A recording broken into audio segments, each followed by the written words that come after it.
Assalamualaikum warahmatullahi wabarakatuh. Terima kasih yang udah stay lagi di channel Yati Sam Official guys. Semoga kalian selalu sehat, berkah untuk kita semuanya. Gimana kabar kalian nih? Semoga kita selalu dalam lindungan Allah dan sehat-sehat ya guys ya. Kabar duka baru datang ya dari teman kita.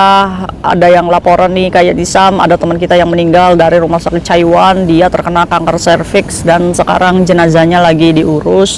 Kayak di Sam belum tahu data-datanya guys. Yang jelas kalau misalkan memang ini kabar benar dan kabar duka, semoga teman kita seperjuangan dimudahkan proses pulangnya ya guys ya. Semoga diampuni segala dosa dan iman Islamnya. Semoga kita ya guys ya selalu sehat nih. Amin ya robbal alamin. By the way, hari ini kayak Sam nggak mau bahas yang berduka, tapi kayak Sam mau kasih kuliah pagi nih guys sama kalian untuk menyemangati kalian untuk membangun mental kita bekerja di Hong Kong ya guys ya. Ini ceritanya tentang majikan yang sosotai ya guys ya. Ini mbaknya ini finish nanti di bulan 10, tapi sebelum finish dia ini sudah dikerjain habis-habisan sama majikannya. Termasuknya mental jiwa raganya kena. Kalau kita ada di posisinya ya mungkin kita nggak akan sekuat beliau mungkin ya. Tapi kita semoga bisa mengambil pelan pembelajarannya supaya mengantisipasi biar kita tetap bisa bekerja, bisa mencari majikan nantinya. Ya semoga kita bisa belajar ya guys ya.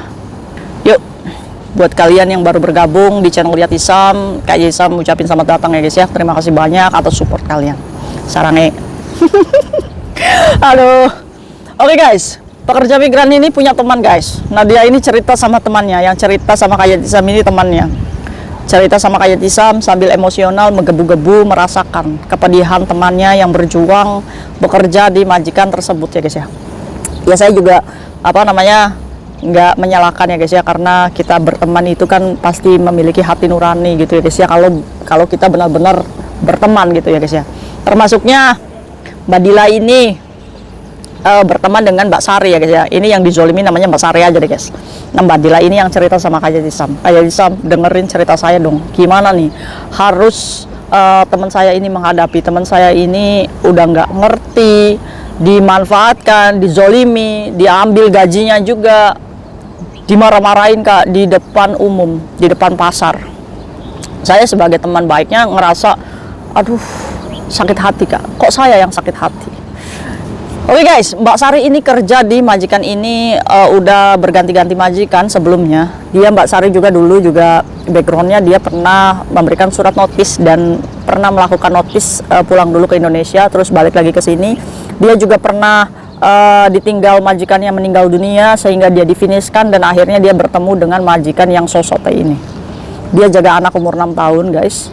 Nah di rumahnya itu ada singsang dan dadai, tapi dia tidak diizinkan untuk stay bareng guys, karena majikan laki-lakinya ini memberitahu nih ke Mbak Sari kalau majikan perempuannya itu nggak mau bertatap muka langsung dengan cece-nya guys.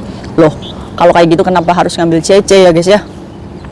Akhirnya karena kontrak kerja itu ditandatangani oleh singsangnya, akhirnya ya bekerjalah dengan posisi stay out guys. Mbak Sari ini ditempatkan di rumah neneknya, dimana dia setiap pagi harus datang untuk mengurus rumah dan membantu mengurus anaknya yang umur 6 tahun. Nah majikan perempuannya itu bekerja, majikan laki-lakinya juga bekerja. Jadi saat dia datang ke rumah itu posisinya majikan perempuan itu sudah pergi bekerja guys. 1 bulan 2 bulan itu majikannya baik ya, maklum masih anget-angetnya ngambil cece ya guys ya, membuat cece ini merasa betah nih kerja di rumahnya dia.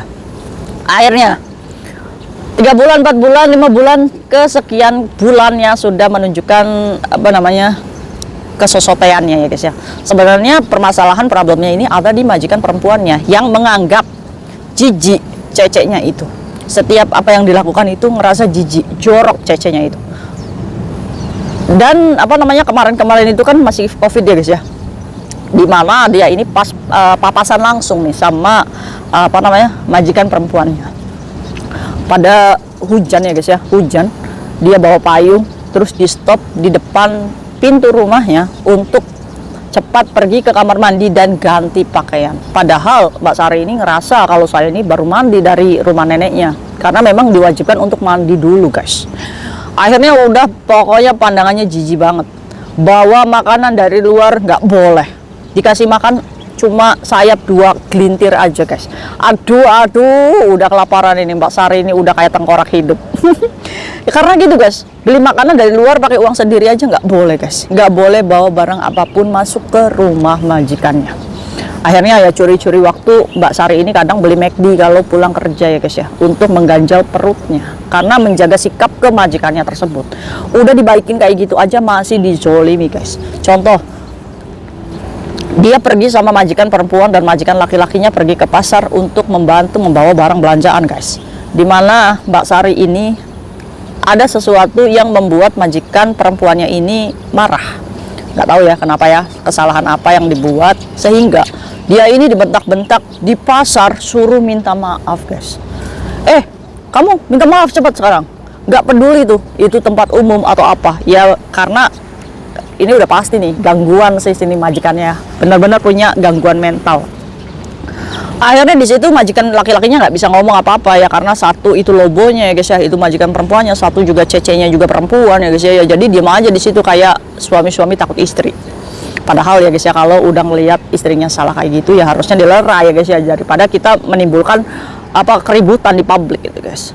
Akhirnya Mbak Sari ini disuruh sujud lah, nunduk, dimana di situ suruh minta maaf sama bosnya. Masih aja nggak terima di situ. Pandangan semua orang menganggap bahwa Mbak Sari ini, kok kamu mau sih kerja sama dia, dari sorot mata orang-orang yang memandang ya guys ya. Tapi karena di situ Mbak Sari ini sadar diri, ya sudah dia lakukan, minta maaf atas kesalahannya. Itu di pasar ya guys ya. Ya kalau kesalahan di pasar apa sih guys? Paling kita jalannya lama, terus paling kita juga nggak ngerti apa yang dia suruh gitu ya. Ya menurut saya permasalahannya ya kecil sih. Iya guys ya, nggak sampai segitunya juga kita harus nyembah-nyembah majikan ya guys ya. Tapi Mbak Sari ini ngerasa kalau dulu dia pernah melakukan notis dan dia juga masih butuh pekerjaan, jadi dia ini ya udah sabarin aja. Sudah terjadi seperti itu di rumah, setelah pulang dari pasar Mbak Sari juga harus ganti pakaian lagi. Karena apa? Karena nggak mau jorok nih majikannya nih. Mbak Sari nurut lagi guys. Nah akhirnya guys, semenjak kesini majikannya itu membuat suatu taktik dimana dia nggak mau rugi ya guys ya. Takut Mbak Sari ini melakukan notis terus dia rugi besar. Akhirnya Mbak Sari ini disuruh lah, Sari sini duduk, ini kamu tanda tangan nih surat, dimana surat ini nanti untuk keterangan kamu ke imigrasi nih, biar kamu ini bisa cari majikan lagi. Nggak tahu bahasa Inggris, nggak tahu bahasa Cina, Mbak Sari ini tanda tangan aja guys. Dan surat ini langsung difoto sama majikannya dan dikirimkan ke agensi. Akhirnya Mbak Sari dipanggil sama agensi guys. Pada waktu libur dia datang tuh ke agensi. Kamu kenapa harus tanda tangan surat yang kamu nggak ngerti? Kamu tahu nggak ini surat apa? Menurut kalian Mbak Sari tanda tangan surat apa? Apakah Mbak Sari ini disuruh bayar sesuatu atau apa? Ternyata tanda tangan surat termination guys. Di mana itu adalah surat Mbak Sari mengajukan sendiri untuk pergi dari rumah majikan di bulan 12 kemarin. Harusnya Mbak Sari itu pergi dari rumah, tapi majikannya belum kasih nih ke imigrasi. Ini dijadikan senjata oleh majikannya untuk memeras tenaganya Mbak Sari supaya lebih nurut lagi dan jangan macam-macam sama majikan. Karena ada surat termination di mana Mbak Sari sudah menandatangani dan mengiyakan kalau dia pergi dari rumah majikan tersebut. Kan licik ya guys ya majikannya.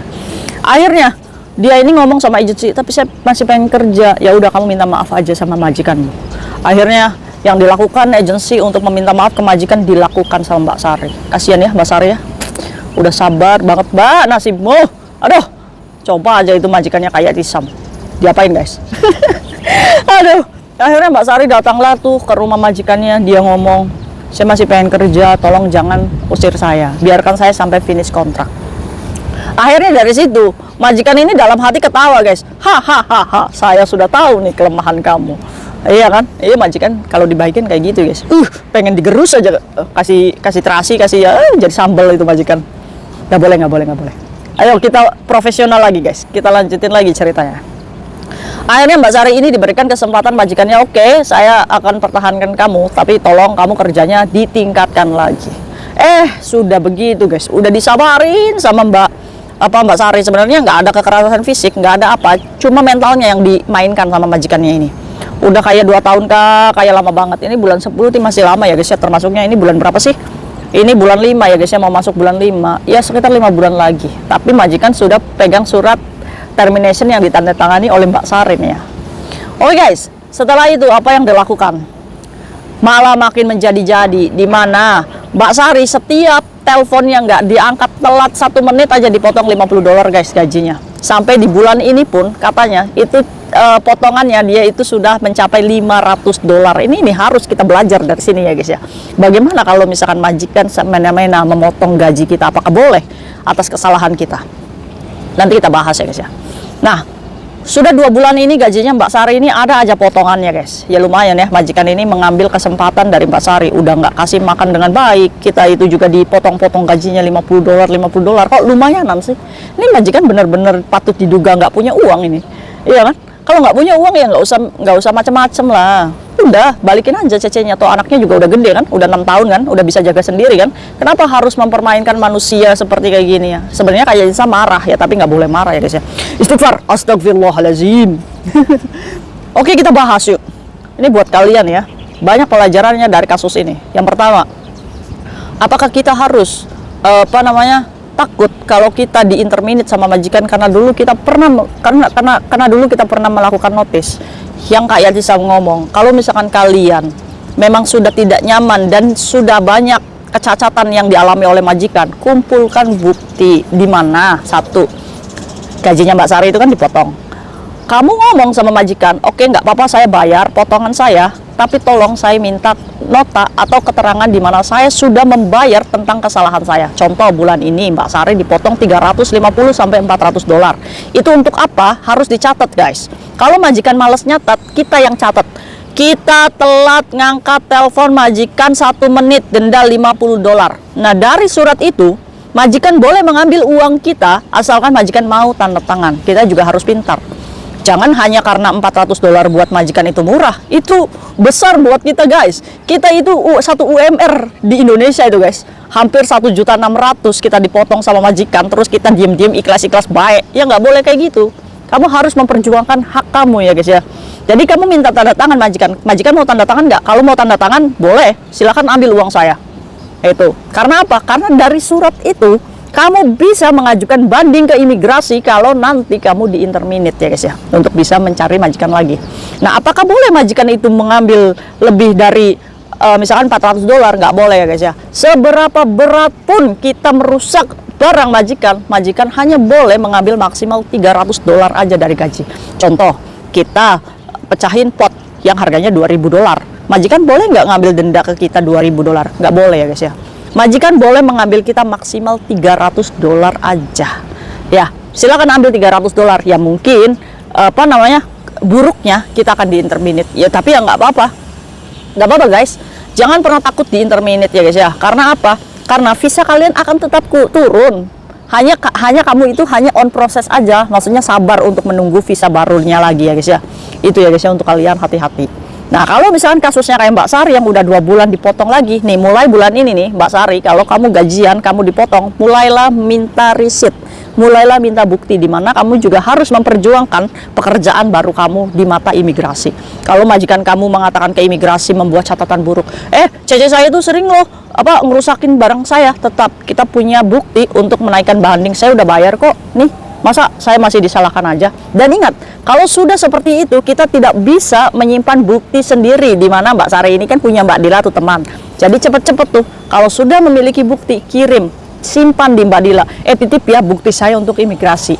Mengantisipasi ya guys ya. Kita boleh lugu ya, tapi kita jangan on banget. Oke? Terus, yang kedua, masalah makan kayak gitu. Gak apa-apa, Mbak Sari nekat aja bawa makanan dari luar. Ya, kalau misalkan itu dibeli sama uang kita sendiri, nggak apa-apa. Kita bawa aja makanan dari luar. Kalau misalkan dia marah, kita ngomong aja, saya ini manusia loh, saya juga butuh makan. Kamu kasih makan saya apa? Saya nggak cukup untuk makan itu. Kalau saya masuk rumah sakit gimana? Jangan lupa, simpan juga rekor suaranya sebelum nanti dimarahin nih. Kalau misalkan kita nih udah pasti nih kita bawa makanan dari luar, kita dimarahin nih. Oke, kita simpan nih, handphone kita sudah direkord nih suaranya itu. Taruh di jauh-jauh, terus majikan marah, kita punya bukti voice record ya guys ya. Ya kita harus pintar juga nih untuk mengantisipasinya. Ini majikan udah bisa dituntut beberapa macam nih. Sedangkan majikan kalau misalkan tahu kelemahan kita yang pertama ya guys ya, kita memohon-mohon kerjaan sama dia, ya kita sudah memiliki bukti nih nantinya nih. Karena apa? Karena saya takutkan ini sebelum bulan 10 majikan ini udah kirim surat terminationnya Mbak Sari ini ke imigrasi gitu. Karena apa? Karena dia nggak mau dia udah nggak suka sama Mbak Sari, tapi dia nggak mau kasih uang interminate ya guys ya, dan dia juga nggak mau memfinishkan Mbak Sari, membiarkan Mbak Sari mencari majikan lagi. Ini kan udah licik ya guys ya, udah sosotai ini majikan ini. Nah makanya nih masih 5 bulan Mbak Sari harus kumpulkan bukti, mengantisipasi supaya jangan dizolimi terlalu banyak lagi nih sama majikan. Oke guys ya, mungkin itu pelajaran kita hari ini. Jangan kita mau dibodoh-bodohi sama majikan itu, dan jangan pernah kita menunjukkan kelemahan kita takut dipecat.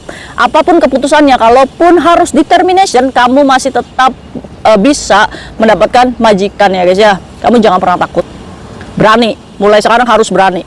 Ya, jangan memohon-mohon terlalu. Karena apa? Karena dia manusia. Mintalah sama Allah, ya Allah, saya minta keadilan. Saya nggak bisa ngomong sama majikan, tapi kuasamu, kekuatanmu, itu akan lebih besar. Berikan saya jalan keluar dan berikan saya kekuatan lahir batinnya menghadapi majikan yang zolim seperti itu.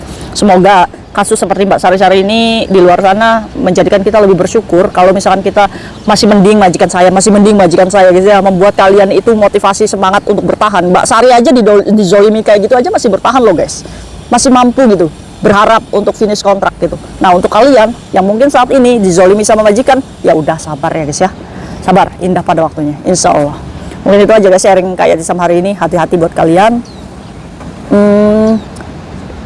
lebih waspada aja, jangan sampai dijebak ya guys ya. Itu aja. Oke, selamat pagi semuanya. Assalamualaikum warahmatullahi wabarakatuh. Bye bye.